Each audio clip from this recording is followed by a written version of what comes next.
Olá, meu nome é Lucas e ao longo da discussão que se inicia agora nós falaremos sobre transtornos de humor. Para a gente entender transtornos de humor, primeiro a gente precisa entender os episódios que estão associados aos transtornos de humor. O primeiro episódio que a gente traz é o episódio depressivo. É um período de humor alterado, com duração de pelo menos 2 semanas, caracterizado por humor deprimido, percebido pelo indivíduo, mas também relatado por outras pessoas à volta do indivíduo, e associado com outras manifestações. Pode haver ganho ou perda de peso, pelo menos 5% de variação de peso. A não procura por atividades prazerosas, a anedonia, falta da sensação de prazer, e associação com alterações de sono, às vezes insônia, às vezes hipersonia, então dormir pouco ou dormir muito. Há mais de uma maneira do episódio depressivo se manifestar. Algumas pessoas manifestam na forma de depressão melancólica, que vai incluir a perda de peso, a insônia e o humor que não melhora em situações positivas. Muitas pessoas vão manifestar o que a gente chama de depressão atípica, que apesar do nome, parece ser a mais comum das depressões, mais comum dos episódios depressivos, representando em torno de 40% do total, associado a ganho de peso, hipersonia, então muito sono, e o humor melhora em algumas situações específicas. Nós temos também o episódio maníaco, que a gente vai definir como um período de humor alterado, que tem duração de pelo menos 1 semana, em que a pessoa se sente bastante bem, de excelente humor, e isso vai estar associado a uma série de outras manifestações, como comportamento de risco, por exemplo, dirigir muito rápido, ou se expor em situações arriscadas, o abuso de substâncias, sejam elas lícitas ou ilícitas, a sensação de onipotência, que é o que vai acabar levando também ao comportamento de risco, e hipersexualidade, então fazer atividade sexual com muitos parceiros ou com o mesmo parceiro muitas vezes. E é importante a gente destacar que existe também o episódio hipomaníaco, que costuma durar 3 ou 4 dias e frequentemente pode passar despercebido. Com essas definições dos episódios, a gente pode então caracterizar os transtornos de humor. O transtorno depressivo maior se caracteriza por 2 ou mais episódios depressivos, enquanto o transtorno bipolar do tipo 1 vai ser identificado quando aparece 1 ou mais episódios maníacos. Podem aparecer episódios depressivos, é comum que apareçam, mas isso não é essencial como critério diagnóstico. Um episódio maníaco já costuma ser suficiente. E no caso de transtorno bipolar 2, 1 ou mais episódios hipomaníacos e também pelo menos um episódio depressivo. Nós vamos focar nossa discussão inicial no transtorno depressivo maior. A gente tem muito mais achados sobre essa condição e depois a gente vai fazer a discussão sobre transtorno bipolar. E o transtorno bipolar a gente muito vai estar fazendo uma discussão em comparação com o transtorno depressivo, porque a gente já vai ter trazido os principais mecanismos. Então nós temos muitos achados neurobiológicos para o transtorno depressivo maior. Nós temos alterações comportamentais, nós temos alterações de neurotransmissores, nós temos alterações de sono, alterações na atividade de certas estruturas encefálicas, alterações circulatórias, alterações imunológicas e alterações hormonais e ainda alterações celulares. Nós vamos ver nessa sequência e depois a gente vai juntar essas peças todas. A gente começa com as alterações comportamentais. O indivíduo, num episódio depressivo associado a transtorno depressivo, ele vai estar manifestando tristeza, tem a ver com como ele se sente. Ele vai ter uma certa falta de energia e a falta de vontade de fazer coisas prazerosas, então não tem o desejo de fazer as coisas. E é comum que venha acompanhado de um certo pessimismo, O indivíduo julga os eventos de maneira negativa. Está tudo ruim, está tudo dando errado. E é comum que também a gente tenha isolamento. O indivíduo tende a preferir ficar sozinho. Essas alterações comportamentais, elas são parecidas com o que a gente chama de comportamento adoentado. O comportamento adoentado acontece quando a gente está doente, frequentemente com alguma infecção ou algum processo que represente dano no nosso corpo. A gente, nesses casos, se sente letárgico, né, com pouca energia. É comum que a gente sinta falta de apetite, que a gente se sinta mais cansado ou sonolento. E, em alguns casos, algumas pessoas vão sentir ansiedade. Esse comportamento adoentado, característico de quando a gente está com alguma infecção, ele é considerado comportamentalmente idêntico à depressão. Para quem observa de fora, aquele sujeito que está deitado na cama, querendo apenas dormir, não quer se alimentar, não tem energia para fazer as coisas e acha que está tudo muito ruim, a gente não sabe, olhando de fora, se ele está num episódio depressivo ou se ele está, por exemplo, com a pior gripe que ele já teve na vida. Em termos de neurotransmissores, alguns estão funcionando de maneira alterada. A tristeza a gente costuma explicar de maneira simples por falta de serotonina. Essa falta crônica de serotonina leva a um aumento na quantidade dos receptores 5-HT2A. É um subtipo específico dos receptores de serotonina, mas que quando esses receptores estão elevados, a gente tem essa sensação de tristeza. A falta de energia e falta de vontade de fazer coisas prazerosas está associada à falta de dopamina. A gente sabe que esse neurotransmissor é parte do que eu costumo chamar de sistema de busca de recompensa, ou sistema de motivação, e tendo menos dopamina, a pessoa se sente com menos energia para fazer as coisas. Ela não quer levantar da cama, ela não quer ir trabalhar, não quer se alimentar, não quer fazer a sua própria higiene. E o isolamento e o pessimismo parecem estar associados à falta de noradrenalina. O papel desse neurotransmissor está menos claro ainda no quadro de transtornos de humor, mas os indícios apontam nessa direção. E de maneira simples, os medicamentos antidepressivos eles tentam compensar essas faltas, de maneira a minimizar a tristeza, minimizar a falta de energia, minimizar essa sensação de pessimismo. Terceiro tipo de evidência que a gente tem são as alterações de sono. A gente sabe que falta de serotonina aumenta a quantidade de sono REM, aquela fase do sono caracterizada pelo movimento rápido de olhos. E a gente tem algumas evidências de que privação de sono, especificamente privação de sono REM, pode melhorar sintomas de depressão. Não é uma abordagem muito comum, mas tem algumas evidências a respeito. E antidepressivos, eles costumam diminuir a quantidade de sono REM e isso parece estar associado ao seu efeito terapêutico. Então, as alterações de sono, elas parecem ser consequência das alterações de serotonina, mas a gente vai ver mais adiante na discussão que o quadro não é tão simples assim. Então, deixemos isso em pausa pelo momento. Tem uma associação, depois a gente vai ver em mais detalhes como ela se configura. A gente tem uma série de alterações também em estruturas encefálicas. O córtex cingulado ele é importante como parte da nossa rede de saliência. Ele é importante para avaliar a relevância, a saliência de estímulos que estejam presentes no ambiente e possam requerer atenção. Mas especificamente o córtex cingulado anterior, que está em amarelo e vermelho no desenho, ele é importante para a percepção da experiência de sofrimento, quando a gente está com alguma dor, com algum desconforto ou mesmo com algum processo infeccioso, essa estrutura, o córtex cingulado anterior, aumenta de atividade e isso faz com que a gente se sinta em sofrimento. Se sabe que a destruição dessa estrutura em pessoas com dor crônica, por exemplo, um indivíduo que sofreu queimaduras extensas no corpo e está com muita dor, esses indivíduos que tiveram uma destruição do cingulado anterior, eles ainda percebem que a dor existe, mas eles não sofrem por causa dessa dor. E a gente sabe que em muitos casos de depressão, o córtex cingulado anterior está muito ativo. Por isso que a pessoa se sente em sofrimento.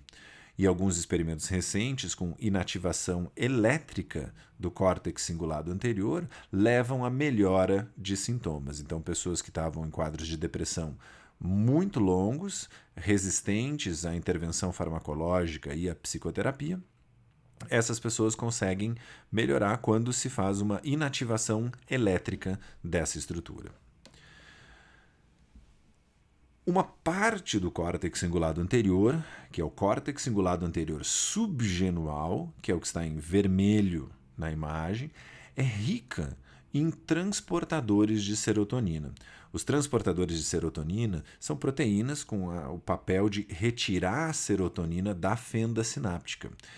E esses transportadores de serotonina são o alvo de vários antidepressivos, que bloqueiam os transportadores de serotonina, fazendo com que a serotonina fique mais tempo agindo na fenda sináptica. O cingulado anterior subgenual, além disso, ele está conectado a algumas outras estruturas, por exemplo, a amígdala, que é importante para o nosso processamento emocional, e a gente costuma destacar o papel da amígdala na sensação de medo, mas ela faz muito mais do que isso em termos de processamento emocional, e também a ínsula. A ínsula é parte do sistema de saliência, né, detectando a relevância, a saliência de estímulos internos, e está envolvida em manifestações de ansiedade. Além disso, o cingulado anterior tem conexões com o hipotálamo e com outras partes do chamado tronco cerebral, que ficam mais abaixo no nosso encéfalo e que são importantes para a regulação de apetite e de sono. E esse córtex cingulado anterior subgenual, de novo, ele está excessivamente ativo em indivíduos com depressão e a inativação elétrica leva a uma melhora de sintomas. Se observou, então, que pessoas com depressão elas costumam ter uma menor conectividade entre a amígdala cerebral e o córtex pré-frontal ventromedial, que está associado ao córtex cingulado anterior. Essa menor conectividade entre essas estruturas parece resultar em uma maior atividade espontânea e uma menor habilidade do córtex pré-frontal em inibir as respostas da amígdala. Então, numa pessoa comum, esse circuito estaria bem conectado e ficaria fácil ou mais fácil para o pré-frontal controlar a atividade dessas outras estruturas. Entretanto, nos indivíduos com transtorno depressivo, tendo uma menor conectividade, a gente vai acabar tendo uma maior atividade espontânea da amígdala. Isso vai resultar em níveis de cortisol, o nosso principal hormônio do estresse, em níveis de cortisol mais altos. E essa reduzida conectividade parece ser consequência de estresse na infância, ou seja, eventos que aconteceram mais cedo na vida do indivíduo podem ter consequências emocionais e sobre o humor mais adiante quando o sujeito for adulto. Alguns dados mais recentes apontam que, em algumas pessoas, a ínsula anterior direita parece estar menos ativa em indivíduos com depressão. Essa estrutura normalmente é responsável pela percepção do estado interno do corpo e está envolvida na percepção de dor. E se viu que, em algumas pessoas, ela está menos ativa em situação de depressão. E o dado especialmente interessante parece ser que algumas pessoas em depressão estão com seu córtex cingulado anterior mais ativo, e outras pessoas em depressão estão com a sua ínsula anterior direita menos ativa. Está começando a ficar claro de que a gente tem pelo menos dois tipos de depressão em termos de estrutura de sistema nervoso. Mas outras estruturas também vão estar envolvidas. O hipocampo, que é importante para memória e aprendizagem, ele também tem o papel de detectar os níveis de estresse no corpo. Ele controla, em parte, o eixo hipotálamo-hipófise-adrenal, o nosso eixo do estresse.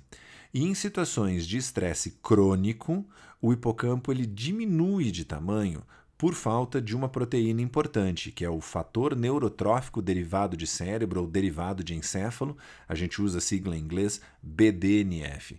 É uma proteína importante para a memória, mas também importante para o estado funcional do hipocampo, especificamente para a produção de novos neurônios no hipocampo.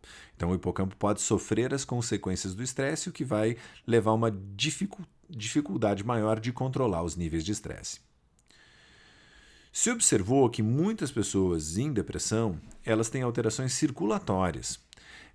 Essas alterações elas aparecem em exames de ressonância magnética nuclear, ou RMN, e aparecem como zonas de um sinal bastante intenso, por isso hiperintensidade.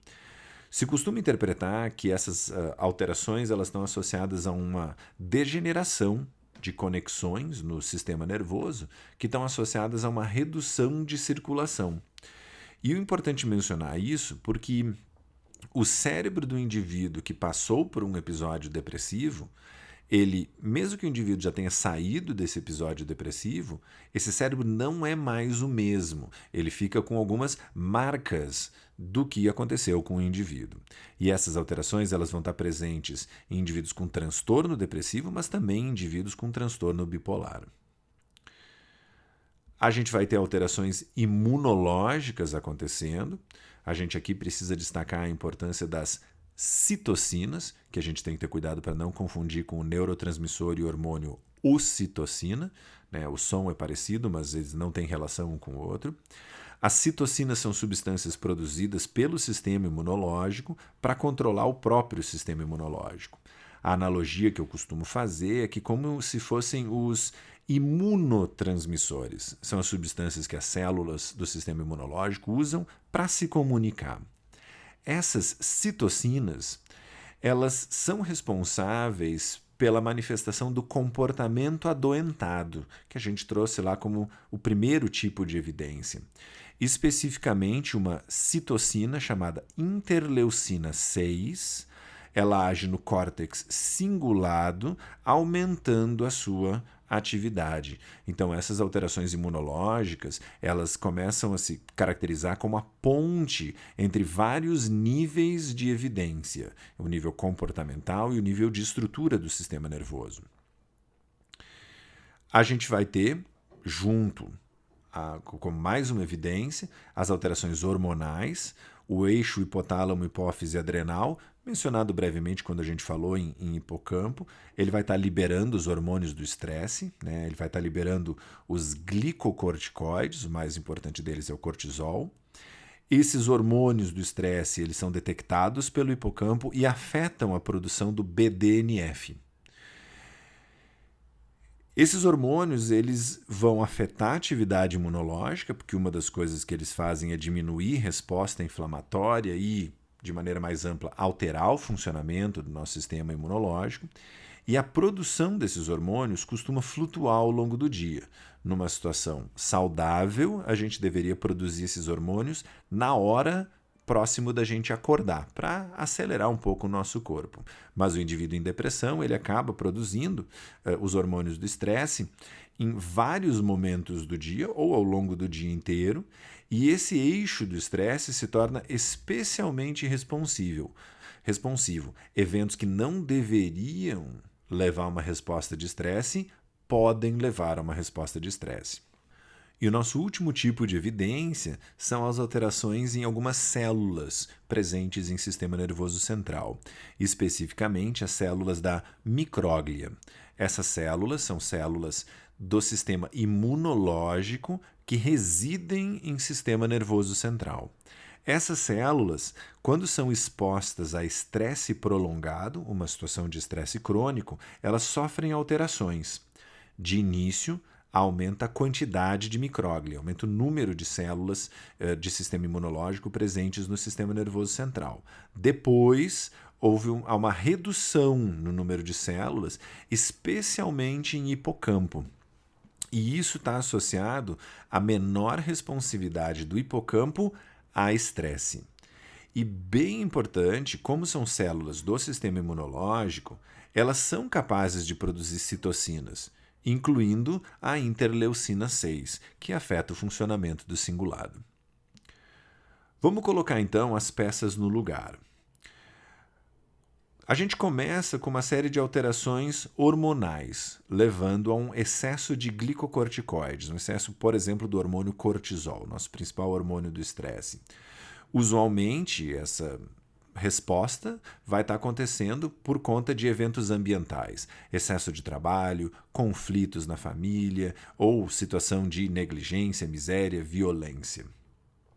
Esse excesso de glicocorticoides vai levar a alterações na micróglia, nessas células imunológicas que moram em sistema nervoso central, o que vai levar a um aumento na produção da interleucina 6. A interleucina 6 vai aumentar a atividade do córtex cingulado anterior subgenual, aquela estrutura importante para a gente ter a sensação de sofrimento. E o córtex cingulado anterior subgenual com atividade maior vai levar a uma redução nos níveis de serotonina, noradrenalina e dopamina, com o propósito da gente manifestar o comportamento adoentado. Como a gente tem as alterações de serotonina, isso vai levar a alterações de sono. E as alterações de sono podem levar a alterações nos níveis de glicocorticoides. Mas a gente tem que lembrar que glicocorticoides também regulam o sono, que daí, por sua vez, podem afetar os níveis de serotonina. Então, o caminho pode ser em qualquer uma das duas direções. Serotonina, alteração de sono, glicocorticoide, ou glicocorticoide, alteração de sono, serotonina.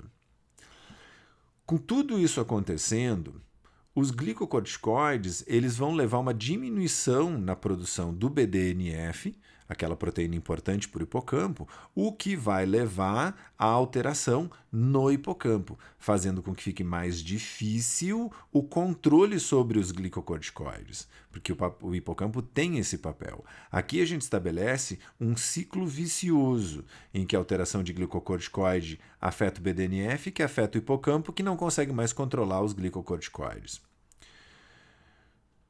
Enquanto tudo isso está acontecendo, a gente vai ter as alterações encefálicas que vão levar a alguma degeneração de conexões de sistema nervoso associadas a uma redução de circulação, tá? O que vai deixar marcas no sistema nervoso do sujeito.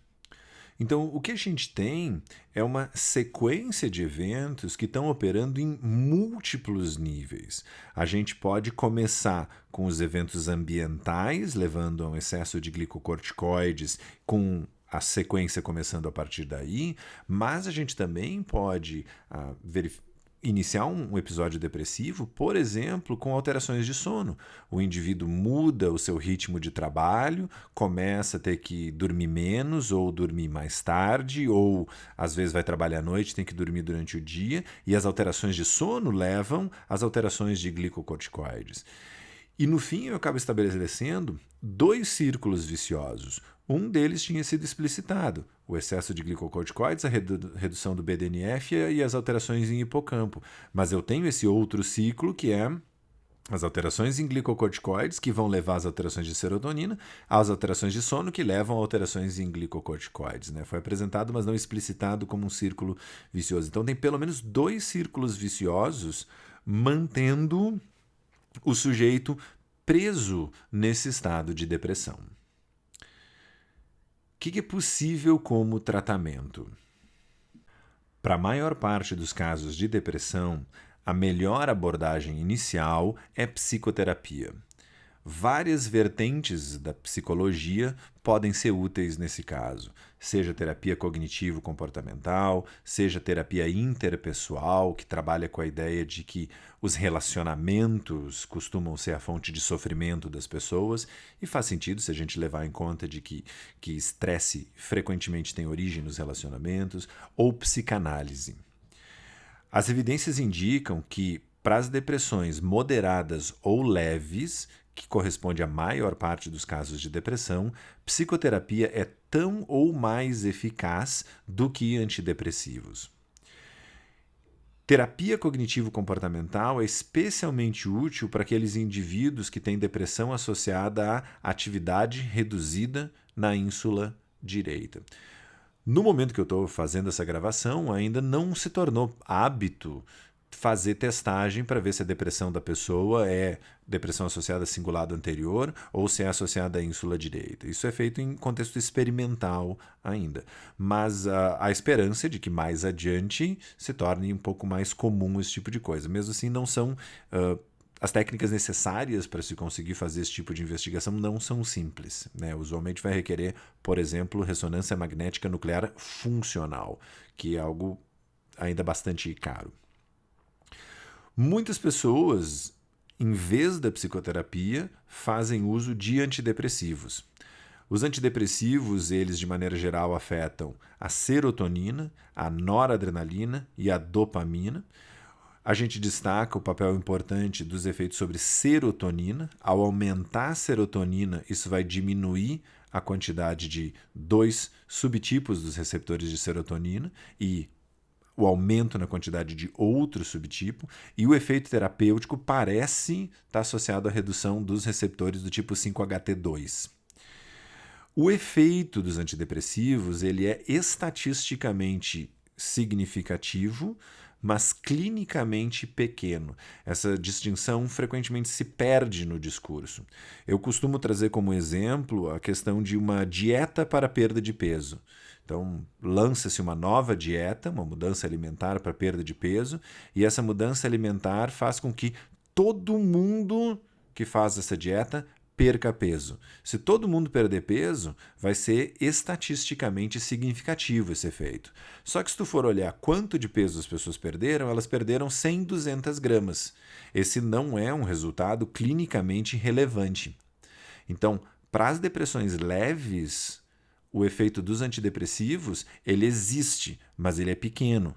Para as depressões moderadas, o efeito do antidepressivo existe, mas é pequeno. Para as depressões severas, profundas, aí sim o efeito antidepressivo é bastante importante. Tá? E a gente sabe hoje que os antidepressivos eles são úteis especialmente com aquelas pessoas que têm um excesso de atividade no córtex cingulado anterior subgenual. Essas pessoas vão ter efeito terapêutico do antidepressivo, enquanto que as pessoas que têm uma depressão associada a uma ínsula direita com menor atividade não costumam apresentar resposta a antidepressivos. Eu chamo especial atenção para um fármaco que chegou mais recentemente no mercado, a agomelatina. Ela tem uma ação antidepressiva que está se mostrando muito eficaz e um mecanismo bastante diferente do que a gente vê nos outros antidepressivos. Em vez dela tentar mexer diretamente com os níveis de serotonina, noradrenalina ou dopamina, ela é uma droga que liga em receptores de melatonina. A melatonina é o hormônio importante para regular o ciclo de sono do indivíduo. Então, esse antidepressivo ele tende a mexer direto nos mecanismos que estão bagunçando os glicocorticoides ou que estão mantendo os glicocorticoides bagunçados, quebrando um daqueles círculos viciosos que a gente mencionou um instante atrás. E, de brinde, ela também bloqueia alguns dos receptores de serotonina que estão associados à sensação de tristeza e que fazem a pessoa se sentir mal. Então, tem se revelado um antidepressivo muito promissor e muito produtivo. A gente tem alguns tratamentos novos como antidepressivos. A ketamina ou cetamina é um anestésico veterinário muito comum. Se usa também como anestésico em humanos.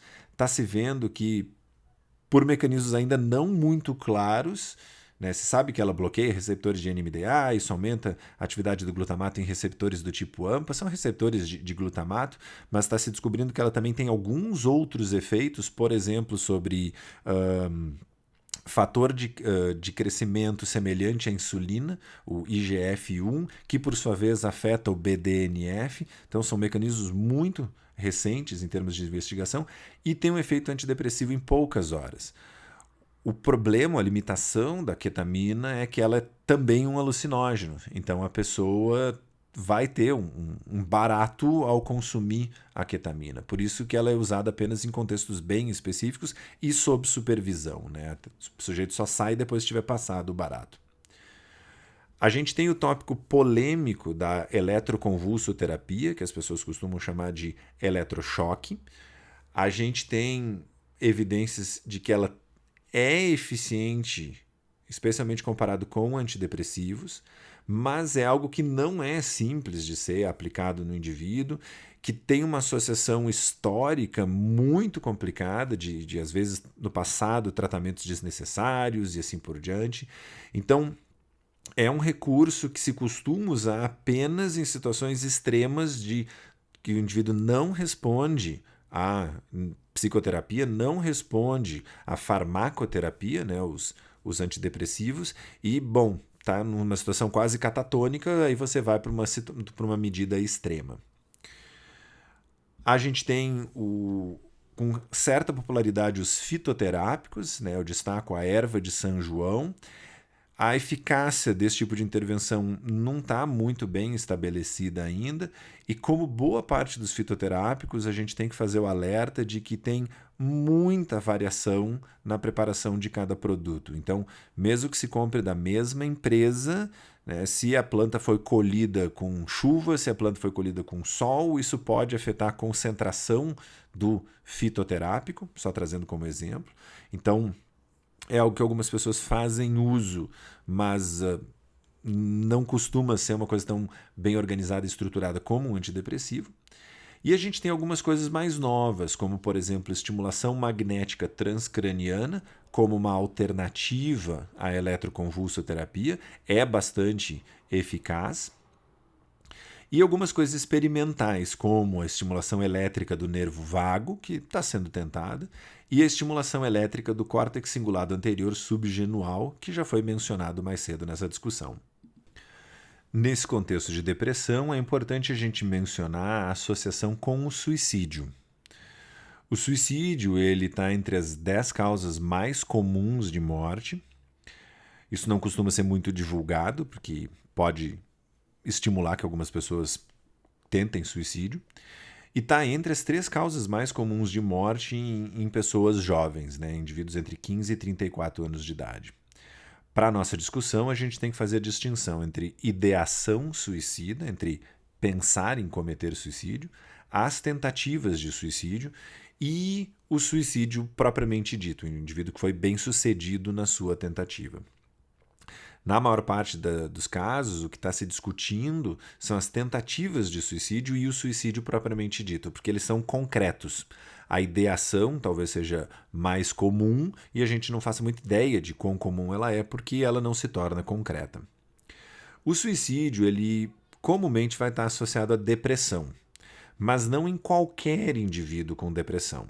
Ele vai estar associado à depressão naqueles indivíduos com comportamento agressivo ou impulsivo, né, característicos de uma pessoa com uma quantidade de dopamina a mais no seu cérebro. Então, o transtorno depressivo ele parece ser necessário para o indivíduo tentar suicídio, mas não suficiente. A gente encontra algumas associações de suicídio com elementos de genética e com alguns outros elementos. Por exemplo, pessoas que têm o gene para triptofano hidroxilase funcionando menos do que o esperado têm um risco maior de suicídio. Essa proteína, essa enzima, né, enzimas são proteínas que facilitam reações químicas. A triptofano hidroxilase ela é a peça-chave, o ponto-chave para a síntese de serotonina. Então, algumas pessoas, por mecanismos de origem genética, elas naturalmente produzem menos serotonina. Isso costuma estar associado a um aumento na quantidade dos receptores 5-HT2A e 5-HT2C, que costumam fazer o sujeito se sentir triste. Então, de maneira simples, esse componente genético ele parece estar associado a 50% da variabilidade da característica suicídio. E a gente tem um componente ambiental também, que é a infecção por toxoplasma. Né? O toxoplasma ele é um protozoário, é um micro-organismo. Às vezes as pessoas associam ele com o gato, né? Porque o gato é um dos portadores, dos hospedeiros desse micro-organismo, mas normalmente quando as pessoas se infectam por toxoplasma não tem nada a ver com o gato, mas sim com o consumo de alimentos mal higienizados, vegetais mal higienizados e carne mal passada. Então não culpemos os gatos. O toxoplasma, ele é esse micro-organismo, ele aumenta a produção de dopamina no cérebro do sujeito. Então, pode levar a quadros de uma falta de serotonina, que vai ser o elemento tristeza, mas com bastante dopamina, que daí o sujeito fica impulsivo. Então, a combinação de tristeza com impulsividade, aí aumenta a chance de suicídio. Então, tem componente genético, tem componente ambiental envolvido na história. E passando agora para a nossa discussão sobre transtorno bipolar, a gente destaca que os achados neurobiológicos ligados a transtorno bipolar são muito mais restritos, mas eles parecem se concentrar na melatonina e na sua relação com o controle do nosso ciclo de sono e vigília. No nosso olho, no fundo do olho, nós temos a retina, que é a parte do olho que detecta a luz. Se costuma dar muita atenção para os cones, que são as células que detectam cores, para os bastonetes, que são células que detectam luz independente da cor, mas a gente tem também as células ganglionares. As células ganglionares, elas ficam na última camada da retina. A função geral delas é mandar informação para o sistema nervoso central. Elas têm longos axônios que vão levar a informação lá para o tálamo, que daí vai distribuir essa informação para córtex visual. E algumas dessas células ganglionares são do tipo células ganglionares intrinsecamente fotossensíveis. Essas células ganglionares especiais detectam luz para saber se é dia ou noite e vão ser importantes para controlar o nosso ritmo circadiano. O ritmo circadiano, ele é esse ciclo de processos fisiológicos que a gente tem. Ele dura em média 24 horas e 11 minutos, mas algumas pessoas vão ter ele durante 24 horas, outras 25, outras 23. E todos os dias ele precisa ser reajustado pelas células ganglionares intrinsecamente fotossensíveis. Quando a gente enxerga a primeira luz intensa de manhã, frequentemente com o nascer do sol, ou para muitas pessoas com o abrir da janela, a gente reseta o nosso contador de ritmo circadiano sabendo que iniciou o dia. Essa informação ela é passada para o núcleo supraquiasmático, que fica lá no hipotálamo. Ele está bem pequenininho em verde nessa imagem, né? Então ele está recebendo informação das células ganglionares e ele vai mandar a informação para a glândula pineal, que está bem pequenininho em roxo na nossa imagem. A glândula pineal libera melatonina e essa melatonina é importante para o controle do eixo hipotálamo, hipófise adrenal e vai ser então importante para controlar a produção de glicocorticoides. De maneira simples, quando a luz cai na retina, isso reduz a liberação de melatonina. E a falta de luz, como quando o sol se põe, aumenta a liberação de melatonina. Essa melatonina, então, ela fica alta no início da noite, quando o sol se põe, e ela vai caindo lentamente ao longo da noite, chegando a níveis bem baixos perto do horário do sol nascer. Quando ela chega nos seus níveis mais baixos, perto do horário do sol nascer, isso vai levar a um pico de glicocorticoides. A queda da melatonina leva ao pico de glicocorticoides. E esses glicocorticoides de manhã, eles não são percebidos como estresse. Eles são importantes para a gente acordar, para a gente acelerar o funcionamento do corpo e levantar. A gente sabe hoje que o indivíduo bipolar, ele tem células ganglionares que são mais sensíveis à luz durante a noite. O resultado disso é que nessas pessoas a melatonina ela costuma cair mais rápido do que deveria. Em vez dela chegar nos seus níveis mais baixos quando está perto do sol nascer, ela chega nos seus níveis mais baixos ali no meio da noite. Isso vai atrapalhar o horário da liberação de glicocorticoides. Eles vão ter o seu pico no horário errado. E isso vai ser interpretado pelo cérebro como estresse. A gente tem uma série de evidências complementares para indicar que o ponto crucial para o transtorno bipolar é essa sensibilidade das células ganglionares. Por exemplo, o perfil dos níveis de melatonina em resposta à luz, ou seja, se a melatonina cai mais rápido ou mais devagar em resposta à luz, é um indicador confiável de transtorno bipolar. Seria útil até como para uso em diagnóstico, não é comum, mas seria útil. E indivíduos bipolares em remissão, ou seja, que não estejam num episódio maníaco, num episódio depressivo, sem o uso de drogas, eles têm uma sensibilidade normal das suas células ganglionares. Então, está faltando descobrir por que às vezes essas células ganglionares dos indivíduos bipolares ficam mais sensíveis à luz. E como uma evidência extra, algo que está começando a se configurar como um possível tratamento alternativo para transtorno bipolar, que são os óculos com cor âmbar, com lentes de cor âmbar. É uma lente amarelada. Esses óculos, eles bloqueiam a luz azul, que é a luz especialmente detectada pelas células ganglionares. Um experimento de 2016, retomando experimentos anteriores, identificou que em 3 dias, usando óculos de cor âmbar à noite, já se tem um efeito terapêutico marcante, sem os efeitos adversos associados aos fármacos que costumam ser usados para tratar a bipolaridade. Então, enquanto esses óculos com lente de cor âmbar não se tornam mais populares e mais comuns, o tratamento, por enquanto, costuma envolver estabilizantes de humor, um tratamento farmacológico.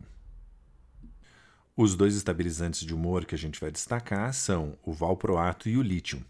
O valproato, a gente sabe hoje, aumenta a produção dos receptores para melatonina. E isso compensaria a queda mais rápida dessa melatonina durante a noite no indivíduo com transtorno bipolar. E o lítio, por sua vez, a gente sabe hoje, ele diminui a sensibilidade do olho à luz durante o sono. E isso preveniria as quedas bruscas ou as quedas mais rápidas da melatonina durante a noite. Uma das coisas interessantes sobre esses 2 estabilizantes de humor é que eles mexem diretamente com os mecanismos que estão associados ao início das alterações de humor no indivíduo com transtorno bipolar. Além do valproato e do lítio, é muito comum o tratamento farmacológico com anticonvulsivantes e os chamados antipsicóticos atípicos. E a gente precisa destacar as características dos antidepressivos quando usados no tratamento do transtorno bipolar. Hoje a gente sabe que os antidepressivos eles são ineficazes se utilizados sem o estabilizante de humor, mas se sabe que eles não precipitam episódios maníacos como se acreditava no passado. E a combinação de estabilizante de humor mais antidepressivo costuma ter prognóstico pior do que apenas o estabilizante de humor. E nosso último elemento a destacar não tem a ver com tratamento, mas é para a gente ter um pouco mais clara a distinção entre os 2 tipos de transtorno bipolar, o bipolar 1 e o bipolar 2. Há indícios de que as pessoas com transtorno bipolar 1 têm uma infecção por Toxoplasma gondii, o toxoplasma que a gente tinha mencionado mais cedo. Então, especula-se que a diferença entre bipolar 1 e bipolar 2 seja a presença do toxoplasma ou a ausência do toxoplasma. Esse micro-organismo, como a gente mencionou mais cedo, ele é capaz de aumentar a produção de dopamina no cérebro do indivíduo, o que faria, no caso de uma pessoa com transtorno bipolar, o episódio maníaco durar mais tempo.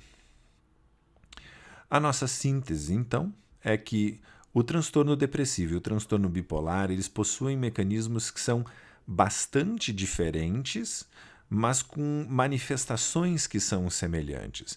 Alguns componentes do mecanismo estão associados, por exemplo, às alterações hormonais, mas os outros mecanismos percorrem caminhos um tanto quanto diferentes, especialmente com relação ao início desses mecanismos. O diagnóstico correto ele é essencial, porque a intervenção vai ser diferente em cada caso.